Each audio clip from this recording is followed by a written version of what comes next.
Hey, what's going on, everybody? It's your brother Larry G, LG from BTI Radiology Tech, and I welcome you to the show today. And today I'm just going to talk about how hard the X-ray program was. Mine was real hard. It was a compressed program because it was in the military, and it was really compressed. It was really difficult. They gave us 2 years of material compressed into 6 months.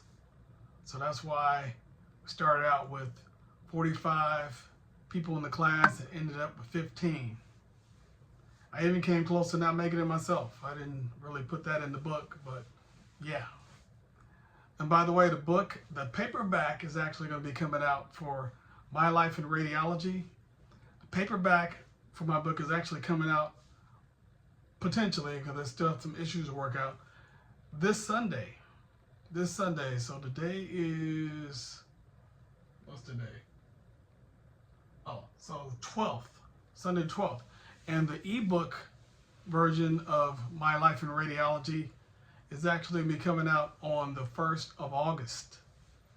And the ebook is a lot cheaper to buy. The paperback, a little bit more. It's not that much, but it's a great read. It's a short read. It's not, I didn't focus on all my life. I just focused on my life in radiology. So if I would have focused on all my life, it probably would have been 3 times as big as it is. But anyway, let's see. Subject again is, how hard was your X-ray course?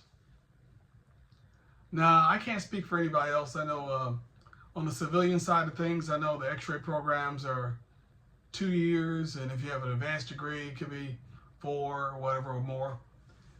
But I'm just going to kind of touch on it a little bit. I can only speak from my point of view, because my program was 6 months, 2 years of material compressed into 6 months. So yeah, I could probably simplify it in a couple words. It was hard. Yeah, it was real hard. So yeah, it was really hard. We had to study. We had to study like twice as hard, twice as much. We had, it's difficult, as a former X-ray instructor myself also, there's a lot that goes into learning radiology.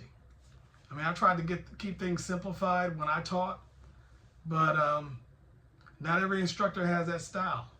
So yes, speaking from my point of view, it was very hard. Some people were more book smart. I wouldn't consider myself really book smart. I read just like anybody else. But the question that I presented to the class when I used to teach X-ray, and I asked for a show of hands. I said, okay, how many people are more book smart, and how many people more book learners, and how many people are more hands-on learners? And it was a class of about 33 students. I'd say 99% of the class raised their hand as far as saying they were hands-on learners. And in regards to X-ray, I believe that it's a hand-on kind of job. So you're gonna do more things naturally. It sounds redundant. You're gonna do more things with your hands. There's more muscle memory and repetition. So yes, it's pretty hard. There's X-ray physics to learn, and here's the thing. Let me just back up for a minute. The things that picked my students were the worst. I can speak from an instructor point of view. So yes, it can be a little difficult, but the things that my students were the most concerned about was the math.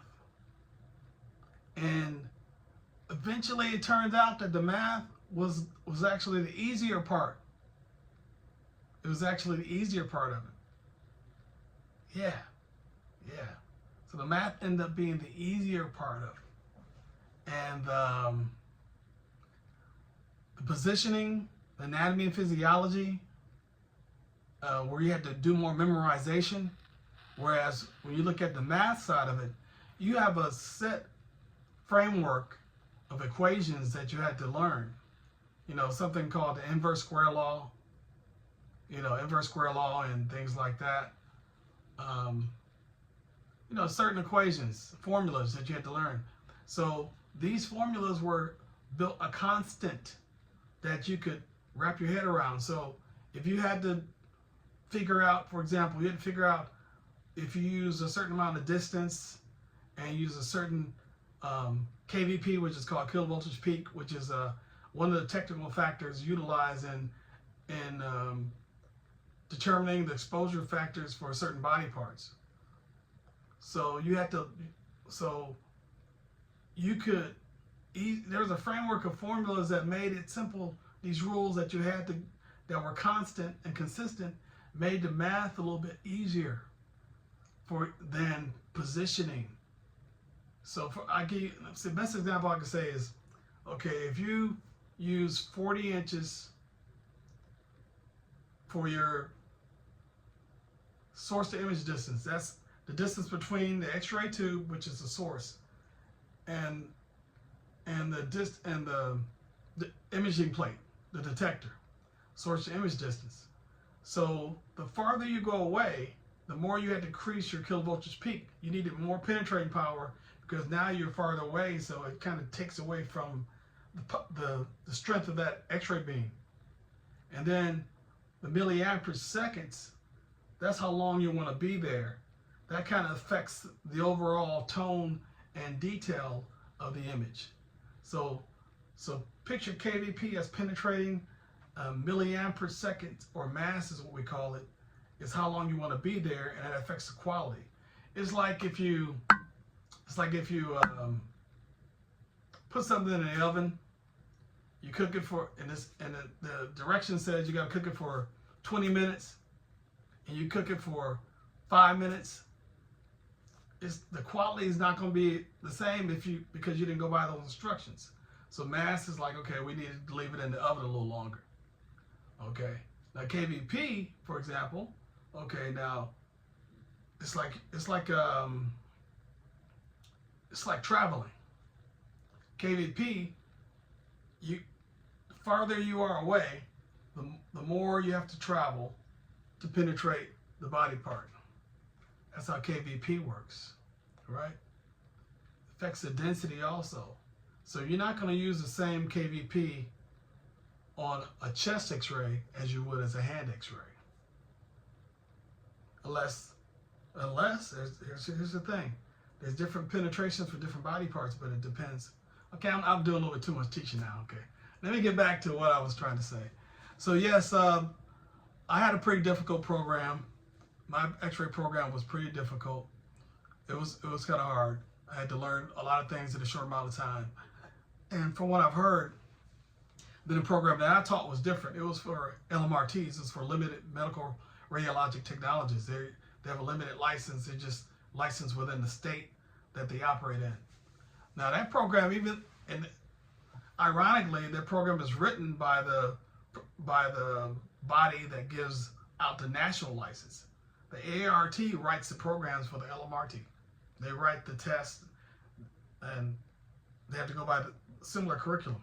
So even though there's a different license, X-ray is X-ray, positioning is positioning, even though that particular curriculum didn't focus on things that RTs like myself had to pay attention to. But anyway, I'm going to wrap this up real quick. It was just something real quick. If you get in the comments and let me know if you're an X-ray tech or you've been a tech or you're a student or whatever. Let me know. Talk to me. Let me know how difficult your program might be, and if your program was difficult at all, or you just one of those book smart people and just kind of whiz through it. Anyway, that's all I have for you today, and could be more videos coming up. Make sure you get a copy of my book, My Life in Radiology. There'll be a link in the description. Also, there's a link in the bio of the page also. Please take a read. I've had a very long career, 41 years in radiology. I'm still at it, and I'm hopefully will be retiring one day pretty soon. Very soon, I hope. Today, I'm good. Anyway, God bless y'all, and y'all have a good day.